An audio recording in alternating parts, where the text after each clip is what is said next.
Hey beautiful, welcome back to Shima Flow Yoga. And if you're new here, we talk movement, menopause, and feeling unstoppable in midlife.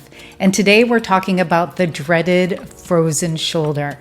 If you've suddenly felt like your shoulder woke up one morning and said, nope, we're not moving anymore, you're not imagining it. Frozen shoulder, also known as adhesive capsulitis, is shockingly common in menopause. And today we're breaking down the why, what, and I'll show you 2 mobility moves you can do at home to help get things moving again. So let's thaw out that shoulder. So what the heck is frozen shoulder anyway? Frozen shoulder happens when the connective tissue around the shoulder joint, called the capsule, becomes thick, tight, and inflamed. Think of it like the shoulder's hoodie shrinking in the dryer, and now your arm can barely move. There are 3 phases of frozen shoulder. The first phase is freezing. Pain and stiffness start to increase. The second phase is frozen. There's more stiffness and pain, and if your shoulder could talk, well, it would say hell no. And the third phase is thawing. Movement slowly returns. Cycles can last months or years if ignored, but don't worry, we can help it along. Frozen shoulder affects women 40 to 60 the most, and research shows it's more common during menopause. So here's the deal. Estrogen receptors exist in ligaments, muscles, and connective tissue. So when estrogen drops, collagen structure changes. The tissue can become less elastic and more prone to inflammation, and the result is stiffness, limited range, and inflammation, especially in the shoulder and arm. Add in stress due to higher cortisol, sleep disruption, reduced circulation from less movement, and posture changes, hello, laptop life, and we have the perfect storm for your shoulder to say, I'm taking a sabbatical. It's not your fault, and we can work with it. So typical signs of frozen shoulder are sharp pain, lifting your arm, you can't reach behind your back, and putting on a bra feels like a sport.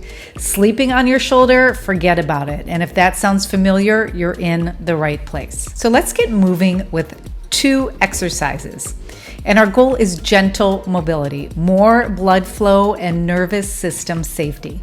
You don't want to muscle your way through it because frozen shoulder doesn't work that way. The first move I'm going to demonstrate is called a wall slide. It's active assisted flexion. And the purpose is to improve overhead reach safely. So stand facing a wall and slide your arms and hands up the wall. Go to the edge of comfortable and then hold for 5 seconds. Walk it back down. Keep the breath long and calm because nervous system safety matters. Do 5 rounds slow and steady. We're not pushing through sharp pain. You're coaxing, not forcing.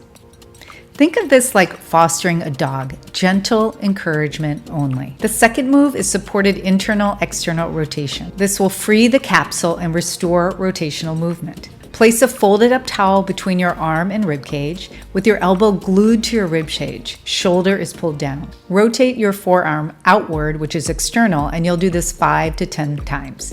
Inward 5 to 10 times as well. Move slowly and smoothly, and don't forget to breathe. Again, we're not forcing, we're guiding. And some closing tips for you. Be consistent, be patient, and listen to your body.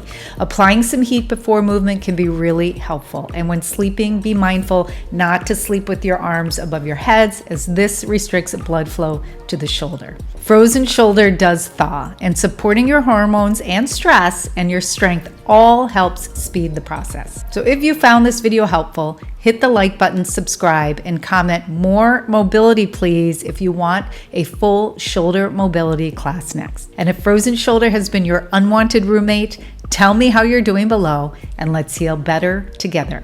I'll see you on the mat.